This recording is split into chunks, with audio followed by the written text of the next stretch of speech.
भारत माता की वंदे वंदे वंदे नरेंद्र मोदी।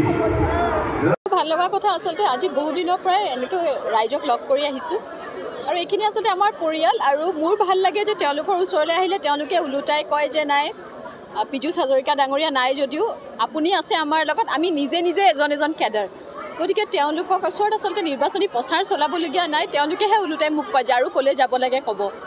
এইখিনিয়ে তেওঁলোকৰ মৰম আৰু সেই মৰমখিনিৰ বাবেই চাগে আজিও মই খুব দৃঢ় বিশ্বাসী যে অন্ততঃ জাগিৰোড সমষ্টিৰ পৰা আগত যিমান ভোট পাইছিল এতিয়া আৰু বেছি বাঢ়িব আৰু সুৰেশ বৰা ডাঙৰীয়াৰ জয়ৰ পথটো জাগিৰোড সমষ্টিৰ যি বিশাল ভোট ই আৰু বেছি দৃঢ় কৰি তুলিব। আপুনি ৰাজনৈতিক নহ'লেও ৰাজনৈতিকভাৱে সচেতন এগৰাকী মহিলা হিচাপে যদি কোৱা যায় ৰাইজে কেনেধৰণৰ ইছ্যুৰ ওপৰত আজি এবাৰ ভোট প্ৰদান কৰিব?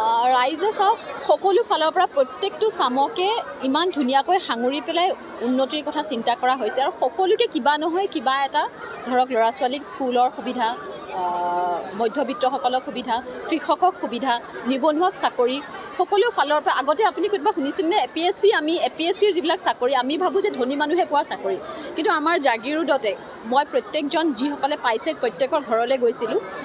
মই দুখীয়া বুলি ক'ব খোজা নাই, কিন্তু হাজিৰা কৰা মানুহৰ ল'ৰা ছোৱালীয়ে যেতিয়া APSCত চাকৰি পায় তাতকৈ ভাল খবৰ আৰু কি হ'ব পাৰে। গতিকে যে পইচা নিদিলেও চাকৰি পায় এইখন চৰকাৰে সেইটো প্ৰমাণ কৰিছে। এনেকুৱা ধৰণৰ কথাবোৰে আচলতে মানুহৰ হৃদয়ত চুই যায়। ধন্যবাদ। भारत माता की वंदे वंदे वंदे नरेंद्र मोदी। ভাল লগা কথা আসলতে আজি বহু দিনৰ পৰাই এনেকৈ ৰাইজক লগ কৰি আহিছোঁ আৰু এইখিনি আচলতে আমাৰ পৰিয়াল আৰু মোৰ ভাল লাগে যে তেওঁলোকৰ ওচৰলৈ আহিলে তেওঁলোকে ওলোটাই কয় যে নাই পীযুষ হাজৰিকা ডাঙৰীয়া নাই যদিও আপুনি আছে আমাৰ লগত, আমি নিজে নিজে এজন এজন কেডাৰ, গতিকে তেওঁলোকৰ ওচৰত আচলতে নিৰ্বাচনী প্ৰচাৰ চলাবলগীয়া নাই, তেওঁলোকেহে ওলোটাই মোক কয় যে আৰু ক'লৈ যাব লাগে ক'ব।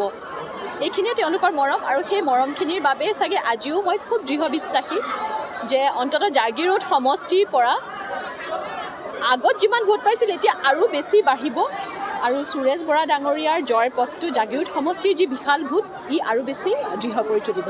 আপুনি ৰাজনৈতিক নহ'লেও ৰাজনৈতিকভাৱে সচেতন এগৰাকী মহিলা হিচাপে যদি কোৱা যায় ৰাইজে কেনেধৰণৰ ইছ্যুৰ ওপৰত আজি এবাৰ ভোট প্ৰদান কৰিব? ৰাইজে চাওক সকলো ফালৰ পৰা প্ৰত্যেকটো চামকে ইমান ধুনীয়াকৈ সাঙুৰি পেলাই উন্নতিৰ কথা চিন্তা কৰা হৈছে আৰু সকলোকে কিবা নহয় কিবা এটা ধৰক ল'ৰা ছোৱালীক স্কুলৰ সুবিধা, মধ্যবিত্তসকলক সুবিধা, কৃষকক সুবিধা, নিবনুৱাক চাকৰি, সকলো ফালৰ পৰা আগতে আপুনি কোনোবা শুনিছিলনে APSCৰ যিবিলাক চাকৰি আমি ভাবোঁ যে ধনী মানুহে পোৱা চাকৰি, কিন্তু আমাৰ জাগিৰোডতে মই প্ৰত্যেকজন যিসকলে পাইছে প্ৰত্যেকৰ ঘৰলৈ গৈছিলোঁ। মই দুখীয়া বুলি ক'ব খোজা নাই, কিন্তু হাজিৰা কৰা মানুহৰ ল'ৰা ছোৱালীয়ে যেতিয়া APSCত চাকৰি পায় তাতকৈ ভাল খবৰ আৰু কি হ'ব পাৰে। গতিকে যে পইচা নিদিলেও চাকৰি পায় এইখন চৰকাৰে সেইটো প্ৰমাণ কৰিছে। এনেকুৱা ধৰণৰ কথাবোৰে আচলতে মানুহৰ হৃদয়ত চুই যায়। ধন্যবাদ।